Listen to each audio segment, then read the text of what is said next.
Hi, it's Fias Tarot. Hello, Virgo placements. This is your mid-October general and the current person on your mind reading. Okay, so, yeah. Again, before tayo mag-start, kung hindi ka pa nakakapag-subscribe, please do subscribe and hit the notification bell para lagi po tayo maging updated sa mga mangyayari pa lang. And again, kung may tanong po pagdating sa private readings and sa ating mga charms, okay, so meron tayo ng mga evil eye protection, meron tayong cord cut, okay, yung pangtanggal ng blockages, pantanggal ng MALAS, okay, and yung ating 2-in-1 love and money bracelet, and yung ating granter necklace, yung taga-grant po ng inyong mga minamanifest, and syempre, yung ating, tawag dyan, pang-cleanse and pang-recharge ng inyong mga charms is available rin. Okay, so that's our white sage and selenite crystal po. Okay, ang laman noon nung ating pang-cleanse and pang-recharge. Okay, so this is a new deck, by the way. So, sinashuffle ko pa lang siya. No reversed. Muna, hanggat maaari. Okay? So, kayo yung unang nabasahan or mababasahan nito, Virgo. Wala pa tong energy. So, kung anong makita natin, edi, yeah. Okay, in general, what's for you, Virgos, this mid-October? What's for our Virgos in general, this mid-October?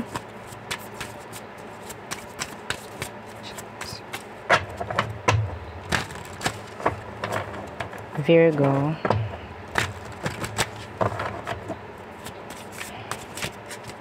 Virgo. Okay. Woo. Wheel of Fortune. Our Wheel of Fortune, number 1. So, anong meron? Tingnan natin. So, let's see. Okay, the Two of Wands. This mid-October, mga Virgo, okay, may mga opportunities na darating, okay, na pwedeng, yes, andun yung pag-iisipan mo kung i-grab mo or what. Yeah. Kung i-grab or what. I-grab ba or palalagpasin or talagang hindi na i-grab.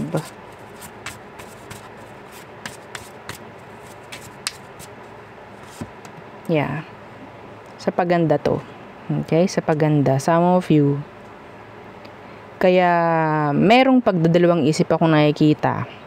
Kasi pwedeng hindi ito, sabihin natin labas ito sa nakasanayan mo.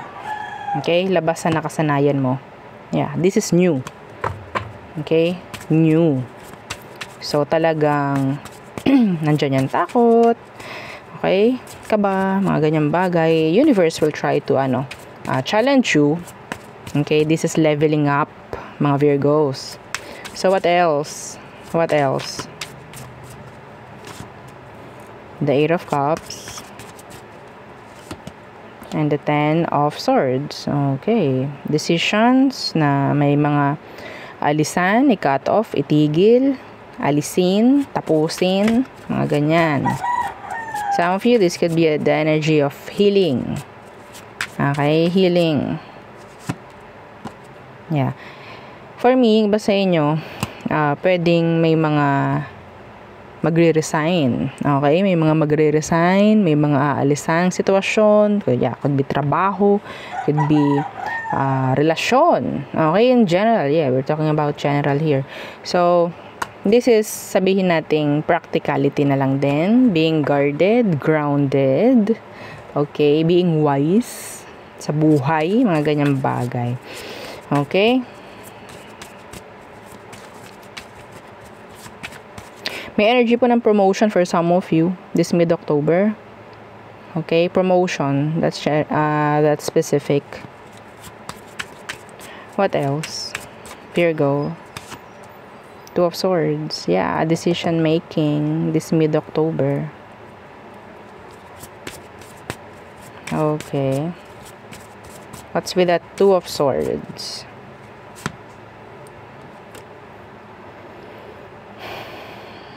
action, taking action. Medyo mahirap nga, mabigat. Okay, some of you pwedeng maraming sabihin nating darating. Okay? Could be challenges, opportunities, na parang andun yung hirap pagdating sa pagdedesisyon.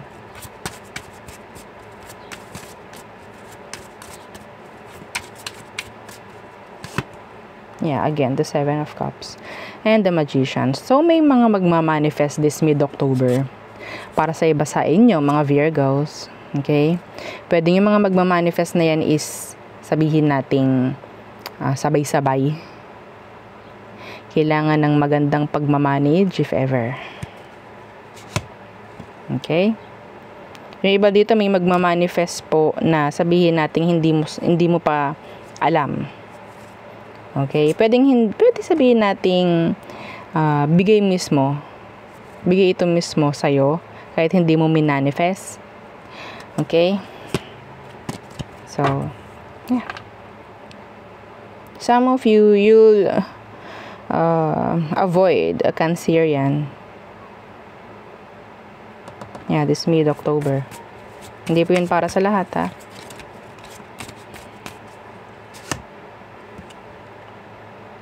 Or maybe you have to avoid this energy. Third parties. Okay? So there. So the person naman, let's see. Again, don't forget to like, share, and subscribe. So Virgo, who's this? The current person, and then let's see kung ano bang meron, anong kailangan mong malaman sa kanya ngayong mid-October. So sino ba to, Virgo? Who's this? The Seven of Pentacles. And okay, umaasa na makikipag-ayos, makikipagbalikan. Could be an earth sign, Taurus, Virgo, Capricorn. Hindi yun para sa lahat, pero may nakuha akong ganong energy. We have here Leo. Okay, may umaasa rito, and andun yung paghihintay rin. Okay, pagdating sa pakikipag-ayos. Yeah.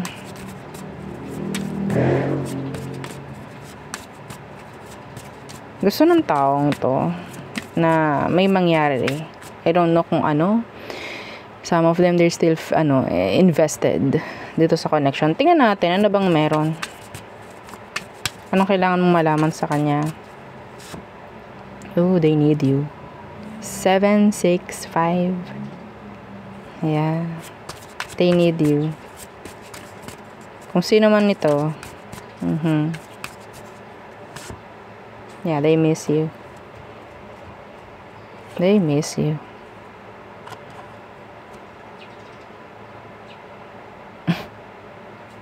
Still feeling a strong connection.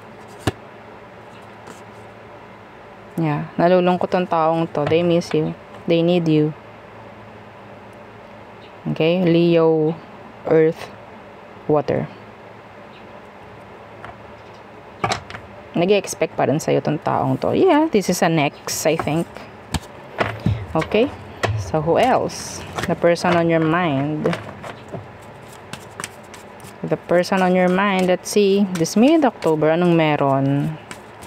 Anong meron? Anong kailangan mong malaman, Virgo? Who's this? The Four of Pentacles. They're holding back. They're holding back. Or pwedeng iba sa kanila, may mga tinatago. Oh, they have options. They have options. Iba po sa inyo, pwedeng magkalayo. Okay? Like, online lang kayo nagkakausap.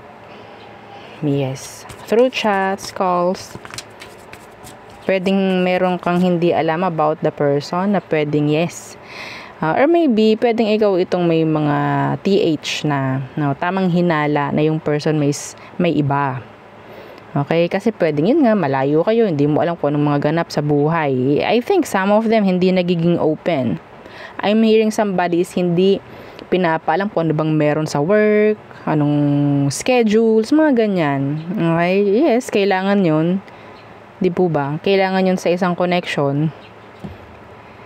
Pero, they're giving you a lot of confusion. A lot of pag-overthink na ang nangyayari sa iba sa inyo. So, tingnan natin. I think they have option.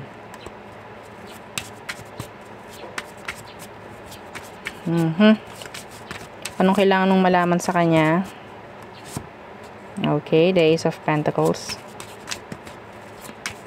And, okay, the Eight of Swords.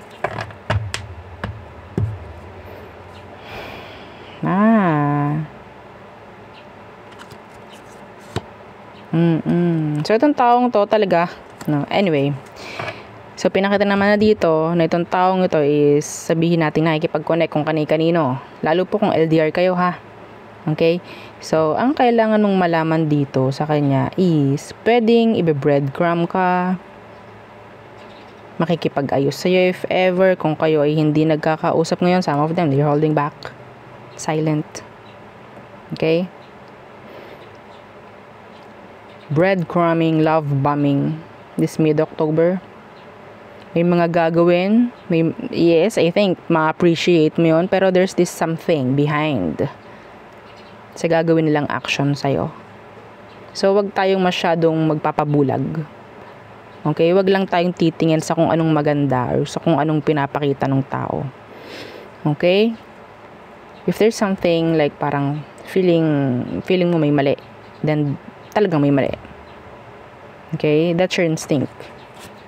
Your intuition's telling you na there's something wrong. See?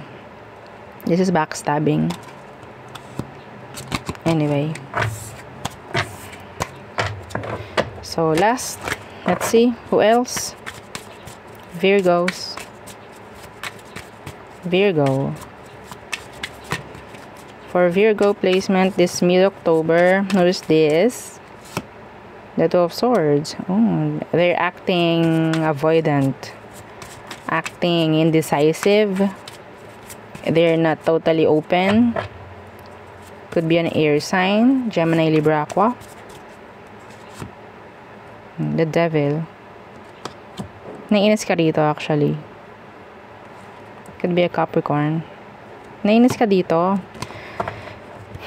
I think this is new. Wala pa pong love dito ha.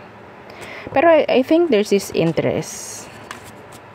Nakakuha ng tao yung interest mo or yung curiosity mo pagdating sa kanya. So, let's see anong meron. Anong kailangan mong malaman doon sa person. Yung iba sa inyo, ayaw na ayaw mo itong makikita. Sa totoo lang. Ito, ayaw na ayaw mo makikita, makakasalubong, maririnig mo yung pangalan, mga ganyan. Anong kailangan mong malaman? Oops, the Three of Swords. Why? From two of Swords to Three of Swords. What's with that? Six of Swords. Nine of Swords in total.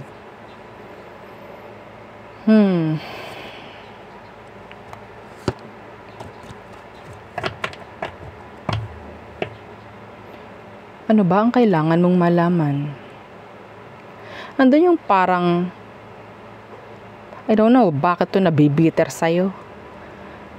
Okay, I don't know why. I don't know. Some of you have to avoid this person. Talaga. Yeah. Yung iba naman sa inyo, kung itong taong to is inilagay ka sa third party, because we have here third party energy. Sa tingin ko, kung sino man yung kasama niya ngayon, okay sila ngayon. Okay? Okay sila ngayon. Kailangan nyo malaman yun. Yeah.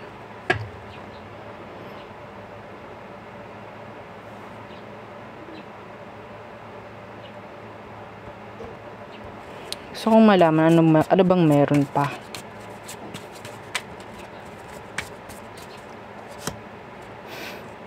Two of Cups. If this is a new person, ina-avoid ka, ina-avoid mo rin, nakakaramdam ka ng inis. I don't know why bakit ganyan. Pwede kasing meron silang naipapakita sa yung hindi mo gusto. Pero I think this person, they're, sabihin nating curious din sa'yo. Yeah, they're curious. Yung iba sa kanila, they are curious. Kailangan nilang limitahan yung kung ano man ang pwede pagdating sa inyong dalawa dahil yung iba sa kanila po merong kakonek at hindi nyo alam. Yeah. Anyway. So, tayo ito muna sa all signs. Aries through Pisces again po. Yeah, don't forget to like, share, and subscribe. Follow our FB page. Okay, let's see. All signs, Aries through Pisces. Aries. The tower still burning. Okay. Taurus, your day wish fulfillment. So lang magkaayos kayo ngayon if ever. Gemini, they want to take action. Cancer, feeling the weight. Oo, parang andun yung energy ng burden.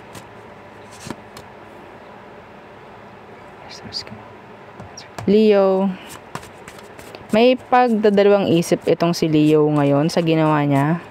Andun yung parang meron siyang biglaan na naging decision, and I think this Leo is parang hindi sigurado nga sa ginawa niya. Andyan yung pagdadalawang isip, tama ba o mali, ganto, ganyan.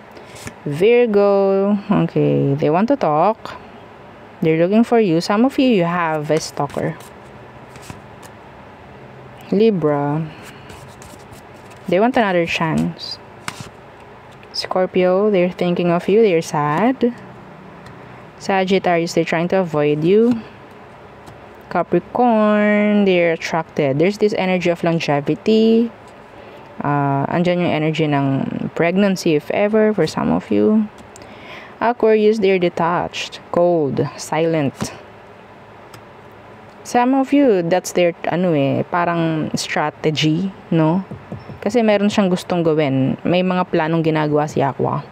So Pisces, okay. So may pagmamatigas si Pisces.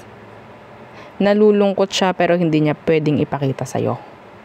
Okay? Hindi niya pwedeng ipakita sa'yo yun. You're walking away. So there. So tayo tumungo sa, ang tawag doon? Charm reading. Okay, so charm reading. So it's up to you kung paano nyo po i-connect ang ating mga makukuha dito sa buhay mo, 'di ba? Okay? So kung naka-resonate ka sa reading, then pwedeng ito yung sign. Okay? Humingi ka ng sign. Kapag may naka-connect ka dito sa ating mapipila, then for me, sabihin natin sagot yun. Okay, sagot yun sa hinihingi mong tanong. Okay, pero yeah, for clarity lang, or sabihin nating parang dagdag, no, na parang gagawin yung reading mo is like yun talaga, para sa'yo talaga yun, then yeah, that's it. Okay, sa'yo mismo yung reading, parang ganyan, parang kang personal read. Pero kung hindi, okay lang. So Virgo, hindi ko ma-explain ng ayos, I don't know why. Oops, may nalaglag. Parang pagpapatibay. Gagawin yung pagpapatibay kung meron kayo may makukonek kayo dito, kung ano man. Okay, so okay na to. So, meron tayo dito, so ating ipanghuli yung initials and yung zodiac sign. So, meron tayong, what's this? Moon, a rose, flower, hearts, ang daming hearts. Iba dito pwedeng, may heartbroken dito. Pwedeng you're in separation right now. Okay, pwedeng iba dito is may kalong, ang tawag dyan? LDR, oo. long distance relationship. So, another heart. A dragonfly. Okay, ano to? So, pwedeng cocktail. Tree of life. A butterfly. Another crescent moon. A cat. So, again, drinks, juice, mga ganyan.